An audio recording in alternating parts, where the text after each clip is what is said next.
ခေါချိုးတွေဆိုတာဒီလိုမျိုးတွေခောက်လို့ချိုးလို့ရတဲ့ကောင်တွေဖြစ်ပါတယ်ဗျပုံမှန် laptop လို့သုံးချိန်တော့ပုံမှန်အတိုင်းလေးပဲထားပြီးတော့သုံးလို့ရမှာဖြစ်ပြီးတော့ပြင်းလာပြီဆိုလို့ရှိရင်တော့360 double ခောက်ချလိုက်ပြီးတော့ touch screen နဲ့ tablet လို့အသုံးပြုလို့ရမှာဖြစ်ပါတယ်လုပ်ငန်းပိုင်းလည်းတွင်တွင်ကျယ်ကျယ်သုံးလို့ရမှာဖြစ်ပါတယ်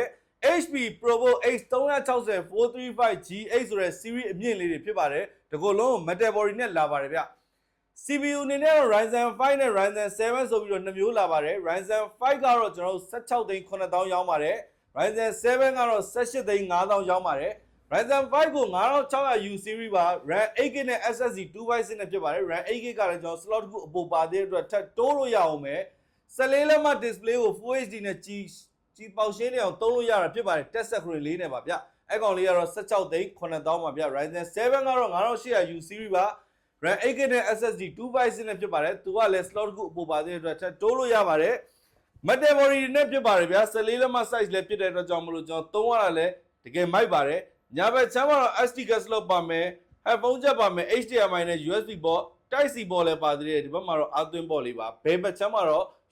USB တဘောထပ်ပါလာပါသေးတယ် port လေးတွေစုံတယ်သုံးရတာလည်းကောင်းတယ်တရားပိုးရလည်းအရန်ပိုက်တဲ့အနေထားမှာတော့ဈေးနှုန်းလေးတွေကတော့ Ryzen 5 က16သိန်း9000နဲ့ Ryzen 7 ကတော့18သိန်း5000ပဲကြာမှာဖြစ်ပါတယ် metal body နဲ့သုံးချင်တဲ့360 double ခောက်ချင်တဲ့အမျိုးတွေအတွက်ကတော့ share ခောက်ပါ share သုံးပါ test လေးနဲ့တတရအထာကြကြသုံးပါဗျကျေးဇူးတင်ပါတယ်